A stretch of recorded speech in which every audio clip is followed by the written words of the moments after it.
If you want to instantly become a better fighter in Season 2, then you come to the right place. I was one of the top ranked players in NA last season, and today I'm going to show all of you 9 different ways to become a better fighter in Season 2. So if you guys do enjoy, make sure to like and subscribe, also go follow my TikTok, but now onto the video. Now first off, if you want to become an insane fighter, the first and best advice I can give to you or any other player watching this video is learn how to end fights quickly. But that's obviously a lot easier said than done. So really quickly, let's go over an example of how to end fights faster in Season 2.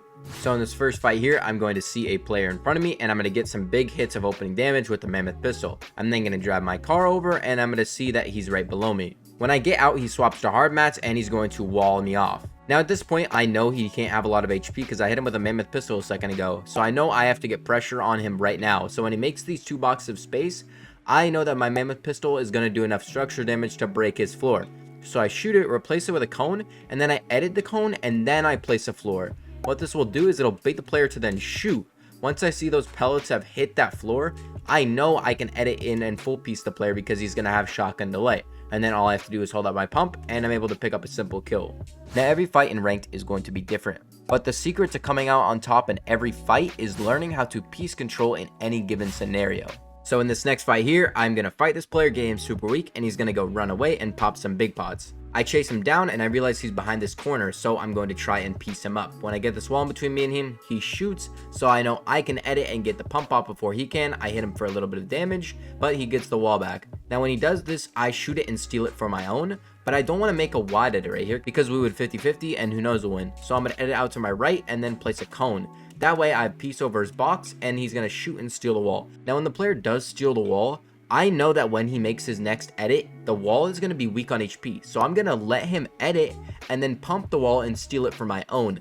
That way I now have piece over him, I can window edit, and then I miss my shot because I'm garbage, but then I'm able to pump the player and pick up a simple kill. So make sure you're thinking about things like this when getting into fights. Now with this new meta, they've added back the sticky launchers and the Mammoth Pistol to ranked. And that means that third parties are basically inevitable. So really quickly, let's show all of you how to deal with third parties properly in the new season. So in this example right here, this player pulls up to me in a car. I'm going to get a free kill. And then I realize he's dropped me shockwaves. So I'm going to pick them up and I'm going to go third party the other people fighting. I'm going to throw my shockwave over and I'm going to land on the other player. I then realize he has his back turned and this wall is super weak. So I'm going to shoot it with my Mammoth and then I'm going to pump the player while piece controlling him to make sure I can secure this kill. After I pick up the kill though, notice how I don't even go for the loot at all. I'm instantly going to go swap to my hard mats and I'm going to create space because look, the other player is now showing up. But since I created the space, this gives me time to relax, reload my guns, and then assess the next fight properly. Notice how now I'm going to be playing from a box away for the rest of the fight. Now right now I have a bunch of space to play from and that's my advantage. So I want to bait the player to come over to me. So I'm going to pop my chug jug to make him push me. Now that he's going to start to push me, he's going to drop onto my wall. And when he drops onto it, I know there's no cone in my box. So I want to move to a box where I'm safe. So I move to my left while he's swinging on the wall in front of me. And then I'm going to peanut butter edit while incorporating movement. Notice how I'm protected right here when I jump and then crack the player. Now after I crack the player, he might shoot the wall and steal it for his own. So I'm going to reset the wall and then hold it so that the player can't steal it. At this point, we're in zone, so I know this player is super weak and he has no time to pop meds. So I'm going to push him and he just shockwaves away from me. All I have to do is pull up my Mammoth and then I can pick up a simple kill. So make sure when you're fighting against third parties, you're creating space and you're playing from good angles so you don't die. Now every player you run into in ranked is going to be different in some way or another and they're going to have a different play style. So that means you need to learn how to read patterns in players. So like in this fight right here, there's a player above me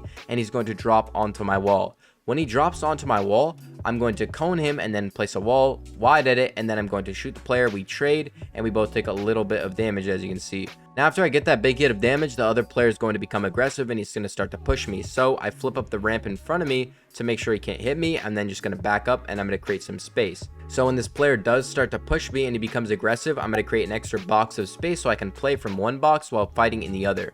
When the player does drop onto my wall, I already know what he did last time, right? So I'm just going to go with the same motion again, but I'm ready this time, and I'm able to crack the player and get him weak. At this point, he's running away and zones on our back. So I know that means he probably doesn't have any white health anymore, so I can just find him while running to zone and pick up a free kill. So make sure when you're fighting any type of player in ranked, you learn from your mistakes and you understand their patterns. Now that we've talked about third parties, let's move on to our next way to become a better fighter, and that is controlling the speed of a fight. Learning to control the tempo of a fight is one of the best ways to always come out on top in a fight. In this fight right here, I'm sitting on low ground and this other player above me is camping and I'm trying to find where he is.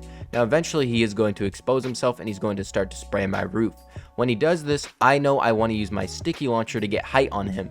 So I'm going to wait for him to spray my cone and then let him break it. I'm going to back up, hold my sticky launcher out, and then I'm going to shoot him. But notice how after I shoot the sticky, I come back behind this wall. This is because imagine he's looking at me right now, he sprays me, I lose that health advantage. But since I stay protected, when the floor breaks, I can then hit him with my Mammoth, getting a big hit of opening damage. At this point, he's weak and I need to keep it that way. Notice how I shoot my sticky launcher, but then I change angles to drop on low ground to kind of confuse him. This lets me catch the player off guard. Now he's stuck, he's flustered, and I'm able to spray through and pick up a simple kill. So make sure to do things like this when you're using the sticky launcher and the Mammoth Pistol. Now the new best item that has been added to rank this season is the sticky launcher. So really quickly, let me show you how to properly fight with the sticky launcher so that you can consistently win fights in ranked. So in this example right here, I see the player with the medallion in front of me and he's going to push me. So I'm going to get some opening damage with my Mammoth Pistol and I'm going to crack him. When I know that he's weak now, I need to keep the pressure up and make sure that he can't med up. So I'm going to get my sticky launcher and I'm going to use all the skill in the world and I'm going to start to spam him. Now as I'm spamming him, I realize that's not going to work anymore. So I'm going to shoot one sticky and then scope in with my pump, and then when the builds break, I'm then going to pump the player to get the maximum amount of damage. At this point, the player is super weak, so all I have to do is the exact same thing again. Shoot my sticky, stay protected while it's breaking. See how he's spraying me, but I'm protected. That means that when the wall breaks, I can make a final shot and pick up a simple kill, but I was also able to pick up the medallion as well. So make sure when you're using the sticky launcher, you're doing things like this. Another thing you need to understand about fighting in ranked is you might actually be making good edits and good peaks on your opponent, but if you're not incorporating your movement with those edits and those peaks, you're going to leave yourself exposed and you're going to take damage. So one example of how to actually incorporate your movement into your fighting skills is right here. As you can see, I just picked up a free kill on my opponent and I'm just kind of chilling, trying to get my health up. When I was doing this though, another player was sneaking into my area and he's going to surprise me right here. Now when this player runs in front of me, he's going to crack me and I'm stuck in a really awkward position, so I'm going to pump him and I'm going to back up. At this point, if you look at my HP, I'm 16 health. One AR bullet, I'll die right here. So I'm going to move to my left while making a peanut butter edit. Notice how right now I am fully protected. My POV, I can see the player. But from his POV, right now he cannot see me. As you can see, I'm hidden by my floor, and that means I shoot first and I have peeker's advantage and I can pick up a simple kill. So make sure you're incorporating movement no matter how much health you're on, because it's going to save your life half the time. Moving on now, let's talk about how you can actually use the Mammoth Pistol to win fights up close. So in this fight right here, we're going to break down. I see this player in front of me that I'm going to approach. Now notice how when I approach this player's box, I actually don't have my pump out. Instead, I have my Mammoth Pistol. That's because of the structure damage that it does to builds. And you can actually even one-shot wood walls even when they're at full HP. So when I'm approaching this player's box, I have my Mammoth equipped. And when he full boxes up in wood, I know that I can literally just break his wall with the Mammoth Pistol. So when I go up to this player's wall and he shoots it and he steals it for his own, all I'm going to do is when I see him exposed, I'm at a Mammoth and then just pull out my pump just like the double pump and then crack the player. At this point, he's behind a full built wood wall. You're like, oh, you can't break that, right? Wrong again. I can shoot straight through and then get some more damage. At this point, the player's weak, so I use the brand new AR, which is great at bleeding through builds, and I can spray through and pick up a simple elimination. So make sure when you're up close and personal, you have a Mammoth Pistol and you're using it to shoot through walls or to even take walls. Not only is the Mammoth Pistol a great way to break builds, it's also just a great way to jump into boxes. Like right here, I know this player's boxed up in wood, so I sticky launcher it and then I hit a player with my Mammoth Pistol. At this point, he's pretty weak on HP, so I'm going to drop onto his box. Now when I drop onto his box, I see he's built in wood. So I'm going to hold out my Mammoth, shoot it with my Mammoth, and then I'm going to swap to my pump like a double pump and then shoot the player. This is a great way to jump into a box or just steal a wall in general, so think about things like this when you're using the Mammoth. But that is the end of this video, so if you guys did enjoy, make sure to like and subscribe. Also go check out my how to rank up fast video, but with that, I'm out. Peace.